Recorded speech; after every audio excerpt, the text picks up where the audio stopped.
I'm Dorothy Hamilton, 57 years old, and I thought my son Michael's wedding day would be the happiest moment of my life. Instead, I found myself standing alone at this fancy Connecticut country club, wearing a dress that felt all wrong, listening to his new in-laws whisper about how I looked like trailer trash, who didn't belong among decent people. My heart shattered as 200 guests pretended not to notice my humiliation. Then I heard footsteps behind me. Before we dive into this story about family loyalty and unexpected revenge, I'd love to know where you're watching from. Please hit that like button if you're ready for a tale of justice, and don't forget to subscribe for more inspiring family stories. Trust me, you won't believe what my son did when he discovered the truth about how his wealthy in-laws had been treating me. 6 months earlier, my world seemed perfect when Michael called with the most wonderful news. My boy, my pride and joy who I'd raised alone after his father passed when he was just 12, was getting married. Michael had worked so hard to become a successful financial advisor, and I couldn't have been prouder. When he introduced me to Jessica Worthington over dinner, I was genuinely thrilled to welcome a daughter-in-law into our small family. Jessica seemed lovely at first, with her perfectly styled blonde hair and designer clothes that probably cost more than I made in a month as a secretary at the local insurance office. She was polite, asking about my work and complimenting my modest apartment when they visited. But I started noticing changes in the following weeks. Phone calls became shorter, visits less frequent, and Michael seemed distracted whenever I brought up wedding plans. The first real warning sign came when I met Jessica's parents at an upscale restaurant I'd never even heard of. Richard Worthington III swept into the room like he owned it, which he probably could have, given his success as an investment banker. His wife Priscilla followed, every inch the Connecticut socialite with her perfectly coiffed silver hair and jewelry that sparkled under the restaurant's crystal chandeliers. They shook my hand with the kind of limp grip that suggested they'd rather be anywhere else. Throughout dinner, their questions felt more like an interrogation. Where had I gone to college? Just the local community college, I admitted, watching their eyebrows rise slightly. What did my late husband do? He was a mechanic, I said, noticing how Priscilla's smile became even more strained. Where was I planning to retire? I haven't really thought about it, I answered honestly. I love my work. The silence that followed was deafening. The financial pressure started almost immediately. Wedding expenses that I'd never imagined became expected contributions. The engagement party alone cost more than I spent on groceries in 6 months. When I quietly asked Michael if we could find more affordable alternatives, he looked embarrassed and mumbled something about family expectations. I started picking up extra shifts, working evenings and weekends to afford my share of their grand plans. The exclusion was subtle at first. Wedding planning meetings scheduled during my work hours without checking my availability. Decisions about flowers, music, and venues made without my input. When I suggested simple alternatives that might save money, Priscilla would smile sweetly and say, "Oh Dorothy, we couldn't possibly ask Jessica to compromise on her special day." The message was clear. My opinions didn't matter, and my financial limitations were an embarrassment. The first real betrayal came 3 months before the wedding. I was having lunch with my neighbor Mrs. Patterson when she mentioned running into Jessica's aunt at the grocery store. She seemed surprised when I mentioned how proud you must be, Mrs. Patterson said carefully. She asked if it was true that you'd been struggling emotionally since your husband's death. Said the family was concerned about your stability and whether you were becoming too financially dependent on Michael. My fork clattered to my plate. I'd never discussed my grief with the Worthingtons, and I'd been financially independent my entire adult life. Someone was spreading lies about me, and I had a sinking feeling I knew who. The rehearsal dinner should have been a celebration of family coming together, but instead, it became my first taste of deliberate sabotage. Jessica had sweetly called the week before to remind me about the dress code. "It's cocktail attire, Dorothy, nothing too fancy," she'd said. So I wore my best black dress, the one I'd bought for my high school reunion, with my grandmother's pearl necklace. When I arrived at the country club's private dining room, I realized I'd been set up. Every other woman was in floor-length evening gowns that probably cost more than my monthly rent. The whispers started immediately. "Poor dear, she must not have understood," I heard someone murmur. Priscilla rushed over with fake concern. "Oh, Dorothy, didn't Jessica mention it was formal? How unfortunate." Her eyes gleamed with satisfaction as she guided me to a table in the back corner, away from the family tables where I should have been sitting as the mother of the groom. That's when I met Jessica's extended family, and I realized I wasn't just dealing with two difficult people, but an entire network of social manipulation. Millicent Worthington Hayes, Priscilla's sister, wrote a society column for the local newspaper and made sure everyone knew it. She asked probing questions about my background, my education, my late husband's career, all while her sharp eyes catalogued every detail of my appearance for future ammunition. Gregory Worthington, Richard's brother and president of the country club, managed to work into conversation that the club had standards and certain expectations for membership. My attempts to connect with other wedding guests were systematically blocked. Every time I started a pleasant conversation with someone, either Millicent or Priscilla would appear to steer the person away with urgent needs to meet someone important or handle family business. I spent most of the evening sitting alone, picking at my salmon while watching Michael laugh and chat with his new family, seemingly oblivious to my isolation. The seating arrangements at subsequent wedding events were clearly designed to humiliate me. At the bridal shower, I was placed at a table with the teenage cousins. At the bachelorette party joint dinner, I was seated with the catering staff. Each time, Priscilla would apologize profusely for the oversight, while making no effort to correct it. Then came the lies about my late husband Robert. I overheard Richard telling a group of Michael's colleagues at a pre-wedding cocktail party about the tragic situation with Michael's father. "Gambling debts, you know," he said in a stage whisper. "Left the poor woman in quite a difficult position financially. That's why she's so dependent on Michael now." The truth was that Robert had died in a car accident, leaving behind a small but respectable life insurance policy and no debts of any kind. But Richard's lies spread through Michael's social circle like wildfire. I watched my son change over those months. The confident young man who used to call me every Sunday became distant and distracted. Our conversations grew shorter and more strained. When I tried to express my concerns about the wedding expenses or share my feelings about being excluded, he'd brush me off with, "Mom, just let Jessica handle the details," or, "It's her family's tradition." I began to wonder if I was losing my son along with my dignity. The financial manipulation reached new heights when Priscilla, generously, offered to help me find appropriate attire for the wedding. "We simply can't have you feeling underdressed again," she said with false sweetness. She took me to an expensive boutique where she selected a dress that was clearly designed to make me look frumpy and old-fashioned. The color was an unflattering muddy brown, the cut was boxy and shapeless, and it was easily 2 sizes too large. When I hesitantly suggested something more fitted or in a brighter color, she insisted this was more appropriate for a woman of my age and station. My small circle of friends began receiving similar treatment. When my friend Carol offered to help with flower arrangements, she was told her services wouldn't be needed. When my book club wanted to throw me a small celebration, they were informed that the family already had plenty of events planned. One by one, the people who cared about me were made to feel unwelcome in my son's wedding celebration. By the week before the wedding, I was seriously considering not attending at all. The humiliation had become too much, and I could see that my presence was causing tension between Michael and his new family. Maybe, I thought, it would be better for everyone if I just quietly stayed home. But then I remembered all those nights when Michael was little, when it was just him and me against the world, and I knew I couldn't abandon him, even if it felt like he was abandoning me. The morning of Michael's wedding, I arrived at the country club early, hoping to help with last-minute preparations and maybe find a chance to connect with my son before the ceremony. I'd barely slept, my stomach churning with anxiety about facing another day of subtle humiliation, but I was determined to be there for Michael. Instead of the warm welcome I'd hoped for, I was met by Jessica's maid of honor, Stephanie, who looked at me like I was an unwelcome intruder. "Oh, Dorothy," Stephanie said with barely concealed disdain, "we weren't expecting you so early. Everything's already been handled. The wedding planner has everything under control, and the bridal party is getting ready upstairs. Your services aren't needed." Her dismissive tone made it clear that I wasn't welcome in the preparation process for my own son's wedding.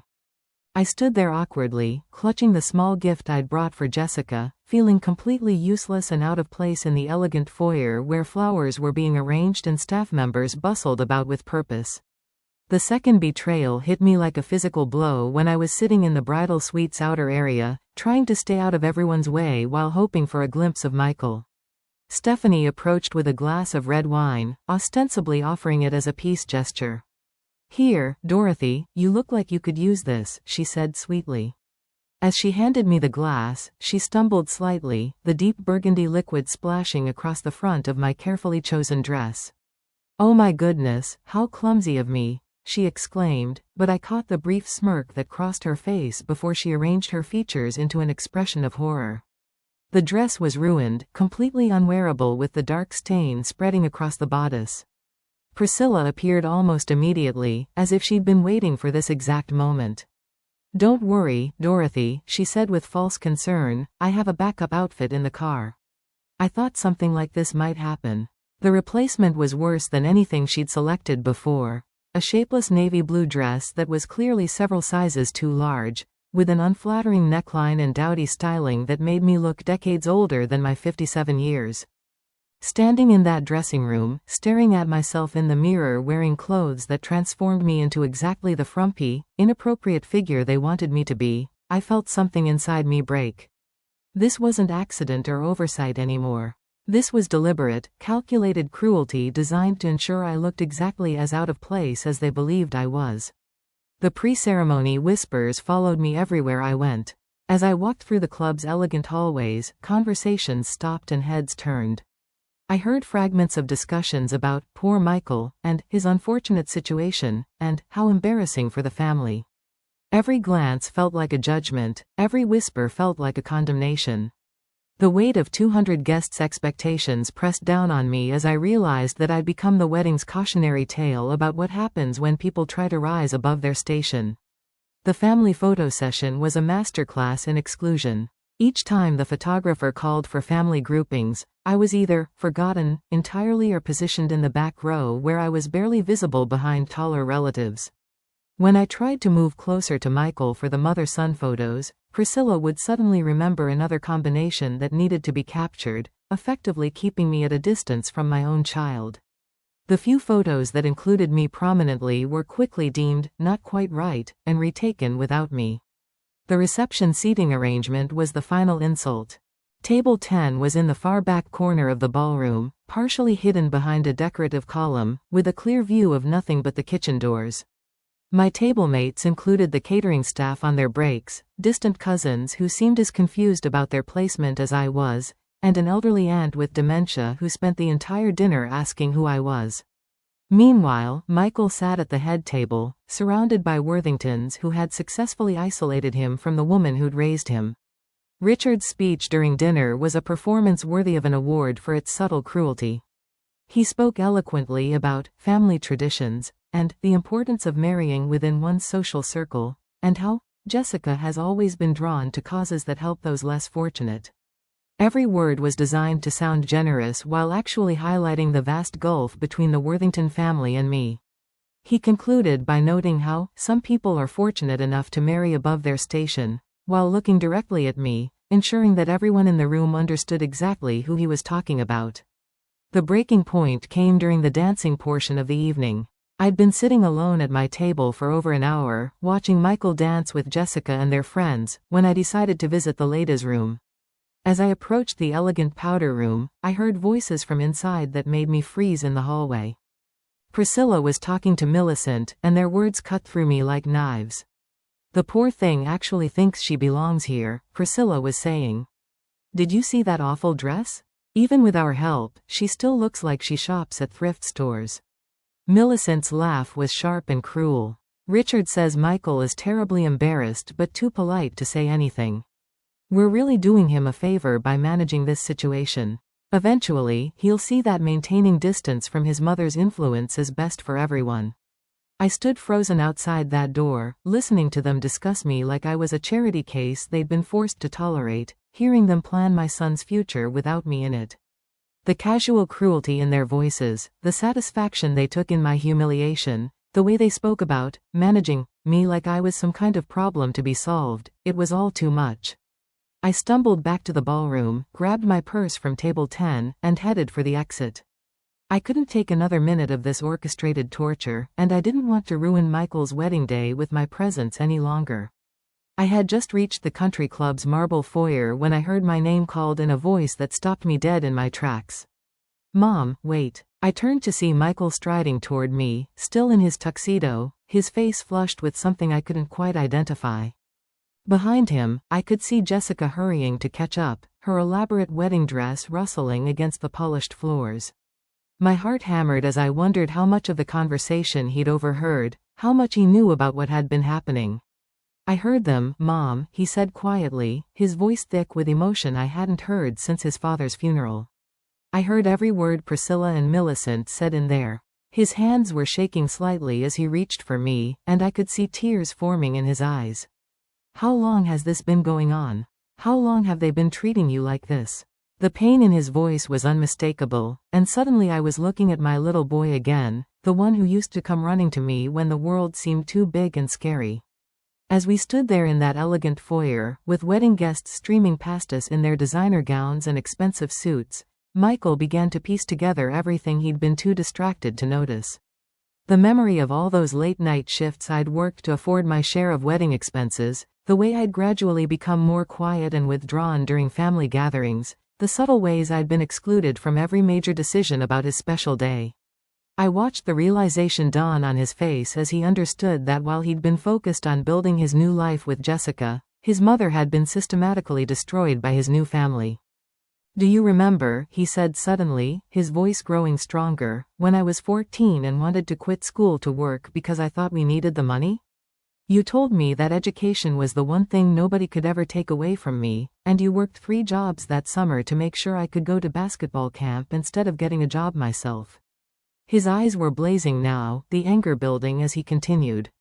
You sat up with me every night for 2 months when I had pneumonia because you couldn't afford a private nurse. You drove a car with a broken heater for 3 years so I could have new clothes for school. Jessica finally caught up to us, slightly out of breath and looking confused by the intensity of our conversation. Michael, honey, what's wrong? People are asking where you are. We haven't cut the cake yet, she said, reaching for his arm. But Michael pulled away from her touch, something I'd never seen him do before. The look he gave his new bride was cold and assessing, as if he was seeing her clearly for the first time. Did you know, Jessica? He asked quietly. Did you know what your family has been doing to my mother? Jessica's perfectly made-up face went pale, and she began stammering denials and excuses. Michael, I don't know what you're talking about. Your mother seems lovely, everyone thinks so. But her eyes were darting around nervously, and I could see the guilt written across her features as clearly as if she'd confessed everything. The wine spill wasn't an accident, was it? Michael pressed, his voice getting colder. The wrong dress code information, the seating arrangements, the lies about my father's supposed gambling debts. You've been part of this whole campaign to humiliate my mother, haven't you? Jessica's silence was answer enough, and I watched my son's face transform as he realized the woman he'd just married had actively participated in torturing the person he loved most in the world. Michael's first counterattack came during the cake-cutting ceremony.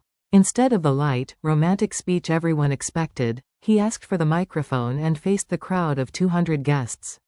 His voice was steady and clear as he began to speak about family, about sacrifice, and about recognizing the difference between true class and mere wealth. I want everyone here to know about the most remarkable woman I've ever met, he said, looking directly at me. My mother, Dorothy Hamilton, who raised me alone after my father died, who worked multiple jobs to put food on our table and still managed to be at every school play and basketball game. The room grew quiet as Michael continued, his words carrying across the elegant ballroom like a challenge to everyone who had participated in my humiliation. She taught me that real wealth isn't measured in bank accounts or social connections, but in the love you show for your family and the integrity you bring to every relationship. Tonight, I've learned some painful lessons about the difference between people who have money and people who have character. I could see Priscilla and Richard's faces growing red with embarrassment and anger as their other guests began to shift uncomfortably in their seats. But the real confrontation came later, in a private room where Richard had demanded a family meeting. The mask of civility finally dropped as he threatened Michael's career and financial future. "You work for my investment firm, son," Richard said, his voice dripping with menace. "Your clients, your reputation, your entire professional network exists because of my family's connections. I suggest you reconsider this dramatic little speech and focus on being grateful for the opportunities we've provided." The threat was clear. Choose your mother or choose your career, but you can't have both. I watched my son's face as he considered Richard's ultimatum, and I felt a fierce pride surge through me as I saw the man I'd raised make his choice. "You know what, Richard?" Michael said, standing up straighter. "I think you've just given me the best wedding present I could have asked for. You've shown me exactly who you really are, and you've reminded me exactly who raised me to be better than that." The battle lines were drawn, and for the first time in months, I felt hope beginning to bloom in my chest. As we left the country club that night, Michael driving me home in his wedding tuxedo while his bride stayed behind with her family, I felt something I hadn't experienced in months, the unshakable knowledge that my son still loved me. But I also knew this was just the beginning. The Worthingtons had underestimated both of us, and they were about to learn that the woman they'd dismissed as simple trailer trash had raised a son who knew how to fight back. The week following the wedding was unlike anything I'd ever experienced. While Jessica and Michael were supposed to be on their honeymoon in Europe, my son spent his days making phone calls and his evenings sitting at my kitchen table, poring over documents and making lists with the focused determination of a man who had finally seen the enemy clearly. I watched him work with a mixture of pride and concern, knowing that the choices he was making now would reshape his entire future. "Mom, I need you to help me understand something," Michael said on Tuesday evening, spreading bank statements and investment papers across my small dining table. "How exactly did Richard's firm grow so quickly? I've been looking at the client list and the returns they're claiming, and some of these numbers don't add up." His background in financial analysis was serving him well as he began to uncover the foundation of the Worthington family's wealth, and what he was finding made him increasingly uncomfortable. That's when Judge Harrison Blake entered our lives like an answer to a prayer I hadn't known I was saying. Harrison had been at the wedding, a distinguished man in his 70s who had watched the evening's events with the sharp eyes of someone accustomed to seeing through facades. He appeared at my door on Wednesday afternoon, carrying a bouquet of flowers and wearing an expression of righteous indignation that warmed my heart.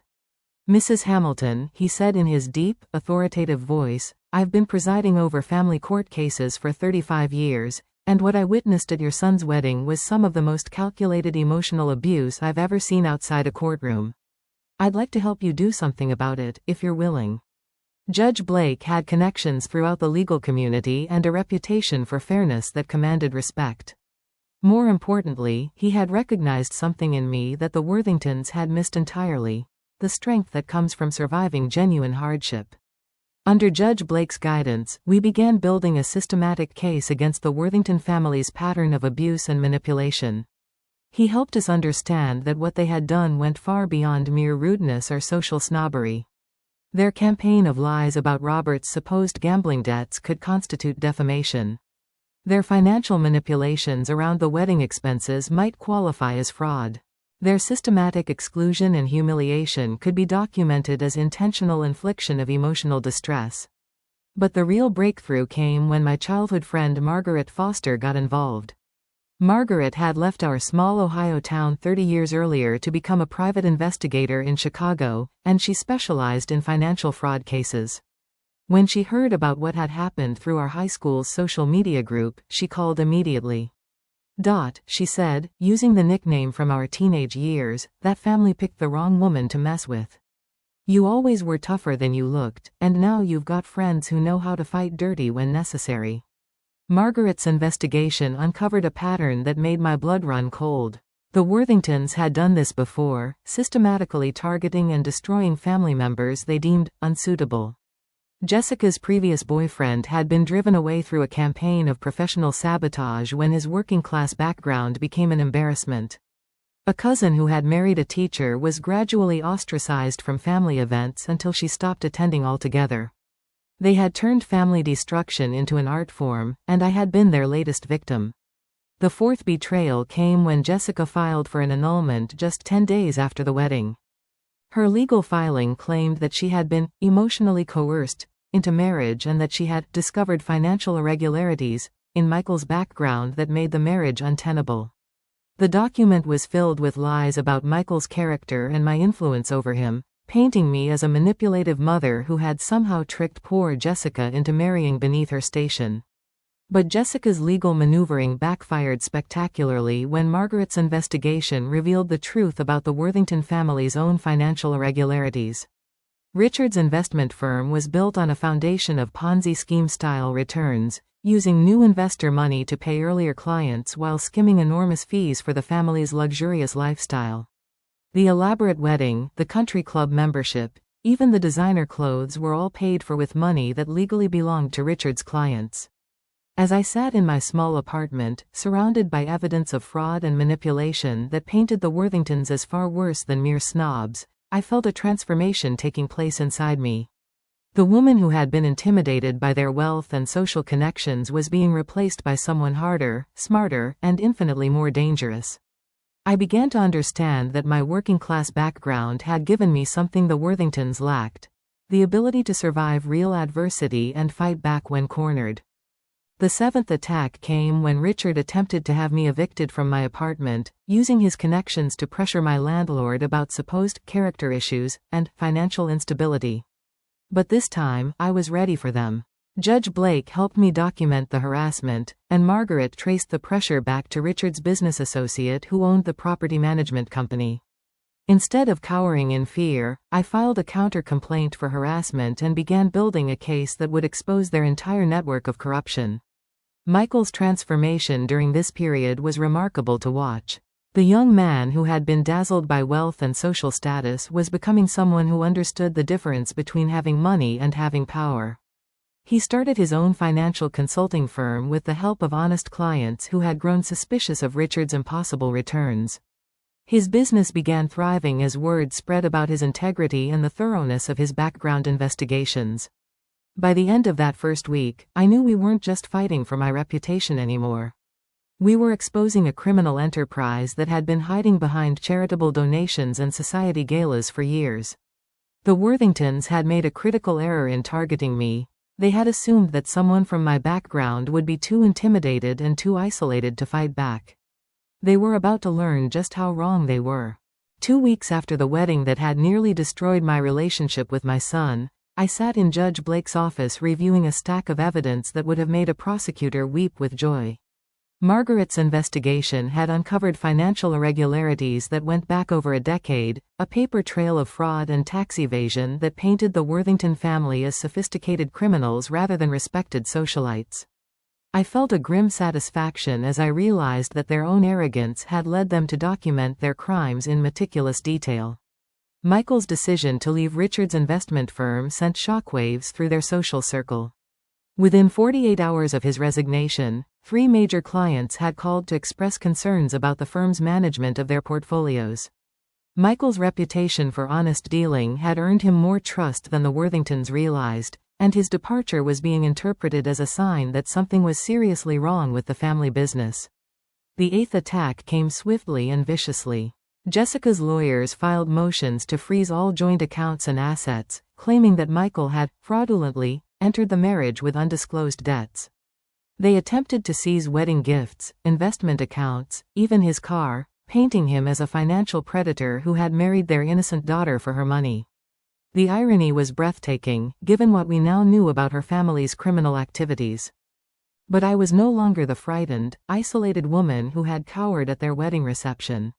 My first major counterattack came courtesy of a manila envelope delivered to the Internal Revenue Service containing detailed documentation of Richard's tax evasion schemes.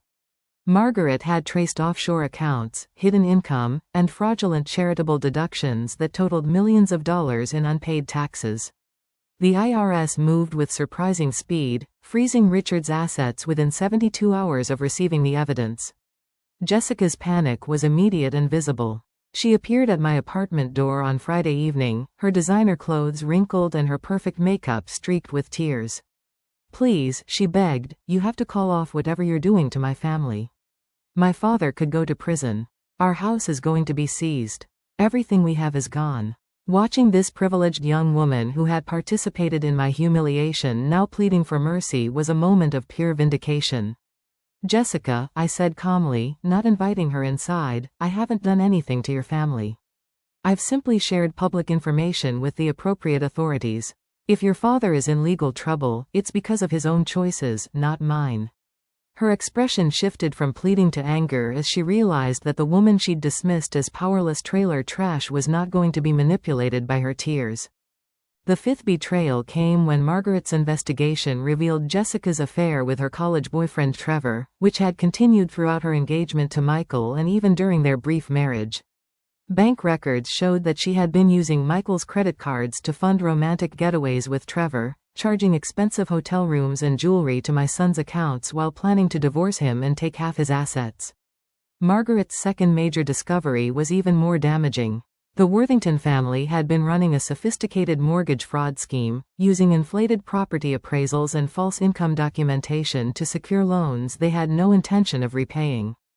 Properties were purchased, equity was stripped through refinancing, and then the properties were allowed to go into foreclosure while the family kept the extracted cash. It was a pattern that had been repeated dozens of times over the past 15 years. My confidence grew with each revelation. I began to understand that wealth and power meant nothing when they were built on lies and criminal activity. The Worthingtons had created an elaborate facade, but underneath their designer clothes and country club memberships, they were common criminals who had simply operated on a larger scale than most. My working-class background had taught me to recognize real character, and these people had none. The ninth attack was Priscilla's attempt to organize a social campaign to ostracize me from community events and organizations. She called the Ladies Auxiliary, the church committee, and various charitable boards to share concerns about my mental stability and inappropriate behavior at the wedding. But her efforts backfired when several women who had witnessed the family's treatment of me at the reception came forward with their own stories of Worthington cruelty and manipulation. Michael's new business was thriving beyond our wildest expectations. His honest approach to financial planning and his willingness to provide transparent reporting attracted clients who had grown weary of the investment world's typical smoke and mirrors tactics. Several of Richard's former clients transferred their accounts to Michael's firm, bringing with them horror stories about unexplained fees and suspicious investment recommendations. Our third ally emerged when investigative journalist Sarah Brennan contacted Margaret about the Worthington case. Sarah specialized in exposing white-collar crime among wealthy families, and she was fascinated by the systematic nature of their fraud and abuse. This isn't just about financial crime, she explained during our first meeting. This is about how wealthy families use social pressure and economic intimidation to silence their victims.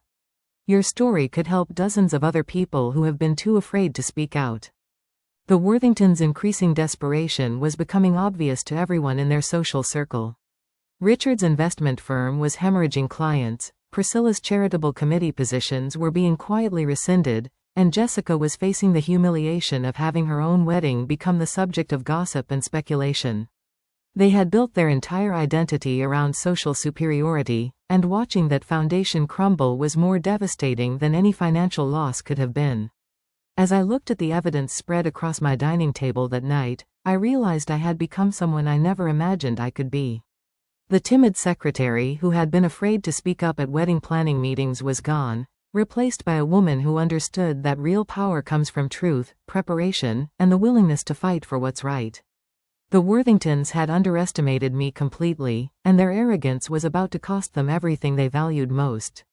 The 10th attack came with the fury of desperate people who suddenly realized they were losing control of the narrative they had so carefully constructed. Richard attempted to have me arrested on fabricated embezzlement charges, claiming I had stolen money from Michael's childhood trust fund. The accusation was laughably false since no such trust fund had ever existed, but Richard was counting on the initial arrest and media coverage to destroy my credibility before the truth could emerge. But Richard had made a critical miscalculation. Judge Blake's connections in the legal community meant that the charges were reviewed by people who understood exactly what was happening. When the police arrived at my apartment with the arrest warrant, they were accompanied by a detective who had been briefed on the Worthington family's ongoing criminal investigation.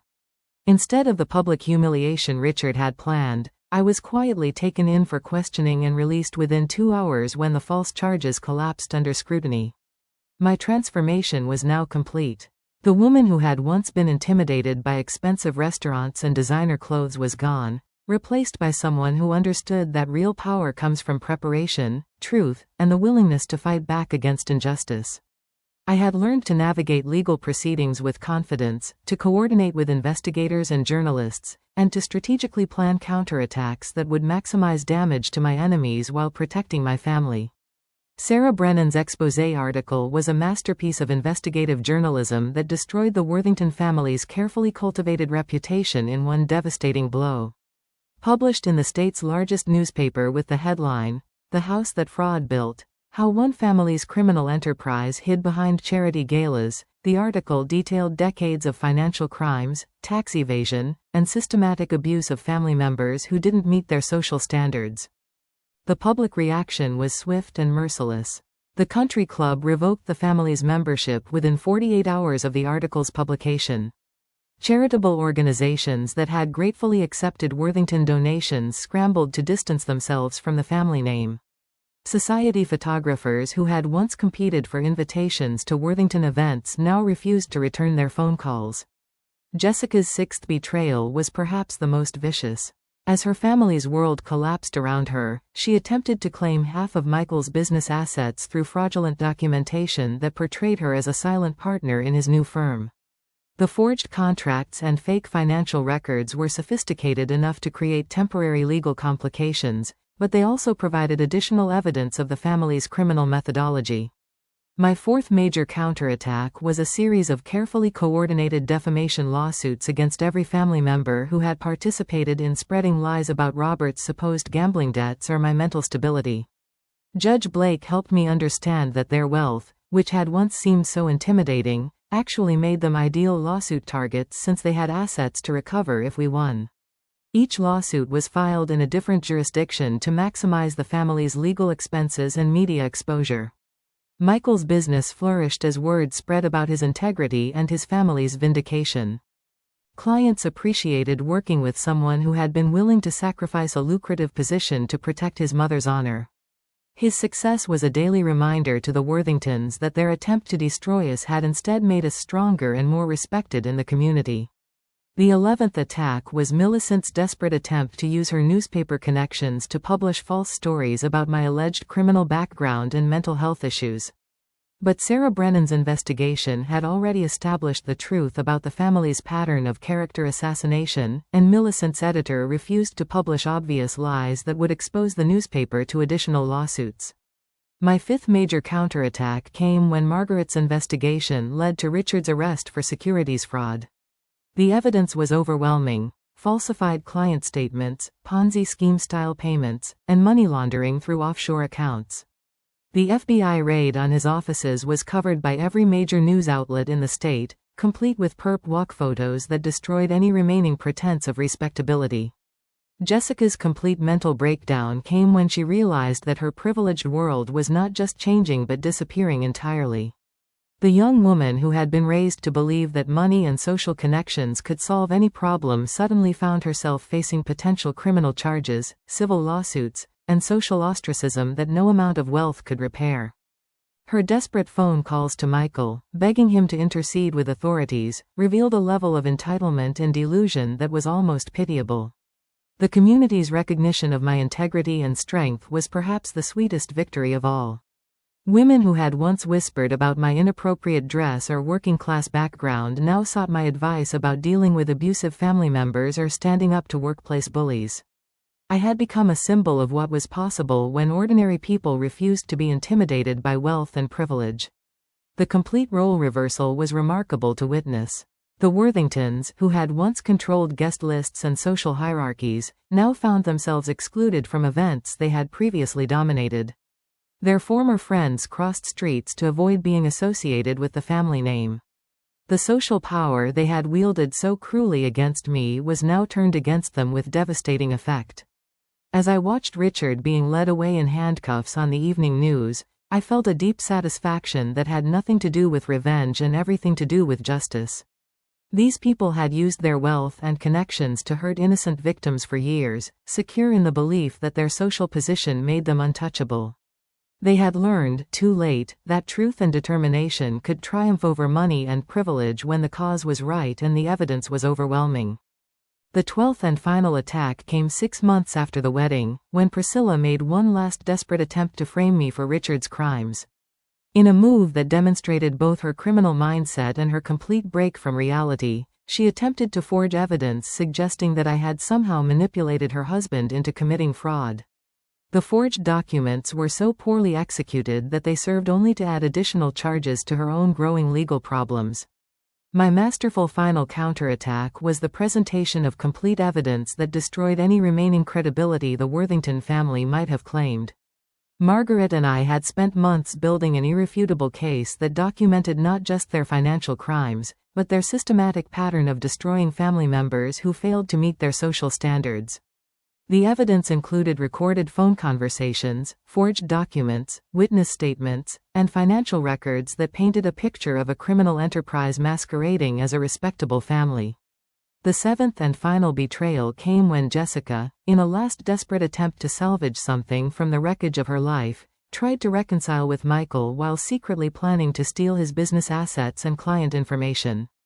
Her plan was to seduce him back into marriage, gain access to his files and client contacts, and then disappear with enough information to start a competing firm. But Michael had learned to recognize manipulation, and Jessica's obvious desperation made her motives transparent. Michael's final rejection of Jessica and everything the Worthington family represented was delivered with a dignity and strength that made me incredibly proud of the man I had raised.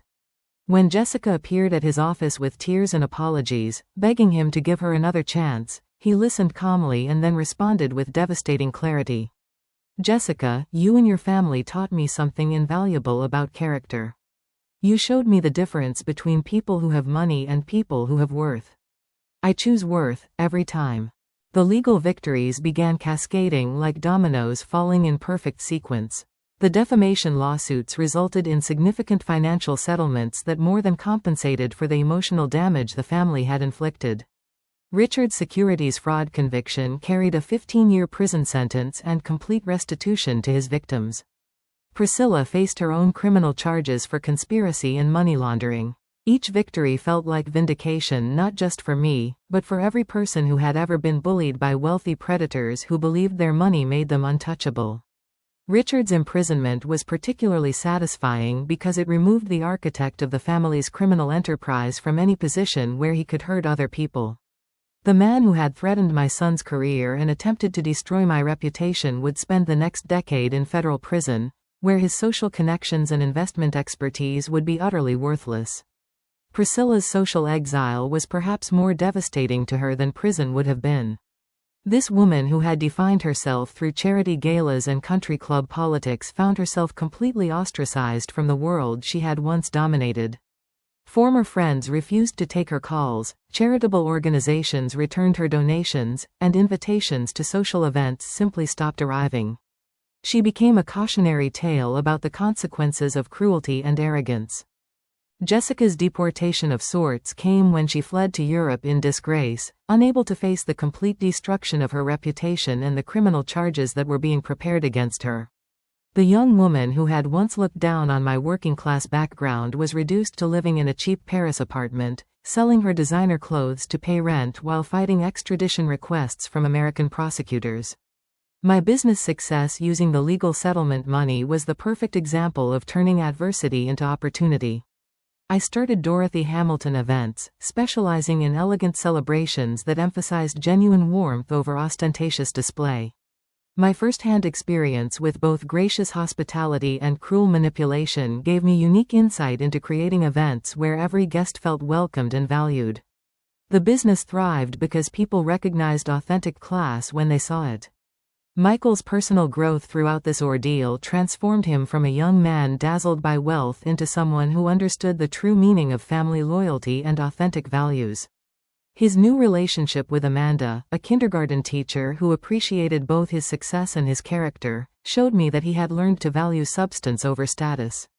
When Amanda treated me with genuine respect and affection from their first meeting, I knew Michael had chosen wisely. The complete role reversal was symbolized perfectly when the country club that had once been the scene of my humiliation invited me to host my business's first anniversary celebration in their main ballroom. Standing in the same elegant room where I had once been seated at table 10 with the catering staff, now as the honored guest and successful businesswoman, felt like the completion of a journey I never could have imagined. My gracious handling of victory demonstrated that I had learned the crucial difference between justice and revenge. When former Worthington allies approached me with apologies and explanations about how they had been misled about my character, I accepted their words with dignity while making it clear that actions have consequences. I had no interest in continuing cycles of cruelty, but I also had no obligation to make their guilt more comfortable. The Worthingtons' continued downfall and increasing irrelevance served as a permanent reminder that authentic character ultimately triumphs over artificial status. Their former prominence in society was completely erased, their name became synonymous with criminal behavior and social climbing, and their attempts to rebuild their reputation were met with universal skepticism and disdain. As I stood in my successful business's elegant office 1 year after the wedding that had nearly destroyed my relationship with my son, I realized that the Worthingtons had actually given me an incredible gift. By attacking me so viciously, they had forced me to discover strength and capabilities I never knew I possessed. They had transformed me from a timid secretary into a confident businesswoman who understood her own worth and refused to accept mistreatment from anyone, regardless of their wealth or social position. 6 months after Richard's conviction and the complete collapse of the Worthington family's criminal enterprise, I stood in the main ballroom of the very country club where I had once been humiliated, now hosting a celebration for my thriving event planning business. The irony was not lost on me that the same elegant room where I had been seated at table 10 with the catering staff was now filled with clients and friends who respected my integrity and appreciated my services. My business, Dorothy Hamilton Events, had grown beyond my wildest dreams because word had spread about the woman who had taken down a family of wealthy criminals and emerged stronger than ever. Clients sought me out not just for my organizational skills, but because they knew I understood the importance of treating every guest with dignity and respect. My tagline, "Every celebration should honor every guest," reflected lessons learned through painful experience about the difference between genuine hospitality and performative wealth. Michael's relationship with Amanda continued to flourish, and watching them together filled my heart with gratitude for the lessons we had all learned about authentic love versus social convenience. Amanda was everything Jessica had pretended to be: kind, genuine, and completely without pretense about social status or family wealth. When she asked for my advice about planning their engagement party, insisting that my expertise and personal touch were exactly what they wanted, I knew Michael had found someone who valued the same things we did. The healing journey from victim to survivor to success story had taught me profound lessons about resilience and self-worth. The woman who had once been afraid to speak up at wedding planning meetings had become someone who could command respect in any room, not because of money or connections, but because of demonstrated character and hard-won wisdom. My working-class background, which the Worthingtons had tried to use as a weapon against me, had actually been my greatest strength because it had taught me to value substance over appearance. Michael's deeper understanding of family loyalty and authentic values was evident in every aspect of his life. His business continued to thrive because clients trusted someone who had proven his integrity under pressure. His relationship with me was stronger than ever because we had weathered a crisis together and emerged with deeper appreciation for each other. He often told people that watching his mother's transformation had been the most inspiring experience of his life. My role as mentor to other women facing similar challenges had become one of the most rewarding aspects of my new life. Women who had been intimidated by wealthy bullies, excluded from family events, or made to feel ashamed of their backgrounds sought my advice and support. I helped them understand that real class has nothing to do with money and everything to do with how you treat other people, especially when you think no one is watching. The Worthingtons' continued downfall served as a reminder that actions have consequences, even for people who believe their wealth makes them untouchable. Richard remained in federal prison, Priscilla had moved to a small apartment in another state where nobody knew her history, and Jessica's attempts to rebuild her life in Europe were hampered by the criminal charges that followed her wherever she went. Their former social circle had closed ranks against them permanently, ensuring that they could never again use their wealth to hurt innocent people. The community's recognition of my strength and integrity was symbolized by my invitation to serve on the board of directors for the very charitable foundation that had once excluded me from their events. My first-hand experience with both cruelty and kindness gave me unique insight into ensuring that their programs actually helped people rather than simply providing social opportunities for wealthy donors. The position allowed me to make sure that other working-class families would be treated with the respect and dignity everyone deserves. The power of truth over manipulation had been demonstrated conclusively through our victory over the Worthingtons. Their elaborate lies and character assassination campaigns had collapsed when confronted with documented evidence and honest witnesses. Money and social connections meant nothing when they were built on criminal foundations and sustained through cruelty to innocent people. Truth had proved to be the most powerful weapon of all. My reflection on the importance of self-worth independent of others' opinions had become a cornerstone of my personal philosophy. The woman who had once been devastated by whispered comments about her appearance or background had learned that other people's opinions only have the power you give them. My worth was not determined by whether wealthy people approved of me, but by how well I lived my values and treated the people I cared about.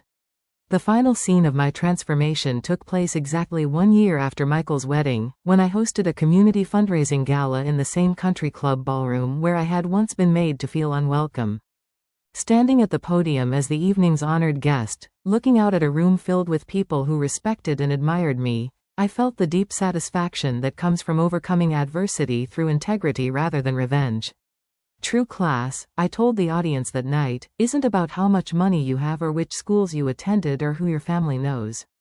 True class is about how you treat others when you think no one is watching, how you respond when someone needs help, and whether you use your advantages to build people up or tear them down. The standing ovation that followed was not for my wealth or social connections, but for the character that had carried me through the darkest period of my life. My concluding wisdom, earned through months of pain and ultimate triumph, was simple but profound. Sometimes the people who underestimate you the most give you the greatest opportunity to prove them wrong. The Worthingtons thought they were destroying a simple secretary who didn't know her place. Instead, they created a businesswoman who knows exactly what she's worth. The journey from that humiliating wedding reception to this moment of triumph had taught me that real power comes from within, and no amount of money can buy or destroy authentic character. As I looked out at the faces in that ballroom, many of whom had witnessed my humiliation and now celebrated my success, I realized that the most important lesson of all was about forgiveness without forgetting. I had chosen not to continue cycles of cruelty, but I had also learned that protecting yourself and fighting for justice are not the same as seeking revenge. Sometimes the best way to honor your own worth is to ensure that bullies face consequences for their actions, not out of spite, but so they cannot hurt other innocent people. The future stretched ahead of me, bright with possibilities I had never imagined when I was just Dorothy Hamilton, the secretary who worked extra shifts to afford her son's wedding expenses. Now I was Dorothy Hamilton, successful businesswoman, respected community leader, and living proof that authentic character always triumphs over artificial status in the end. What an incredible journey of transformation and justice this has been. I'd love to hear your thoughts about Dorothy's story. Have you ever faced a situation where someone tried to make you feel small because of your background or circumstances? How did you handle it? Please share your experiences in the comments below, and don't forget to hit that like button if Dorothy's story of strength and resilience inspired you. Make sure to subscribe for more amazing stories about ordinary people who refused to be broken by extraordinary circumstances, and share this video with anyone who needs to be reminded of their own worth and strength. Thank you for taking this journey with me, and remember, your value isn't determined by other people's opinions, but by the character you show when facing life's greatest challenges. Until next time, keep believing in yourself and never let anyone convince you that you're less than you are.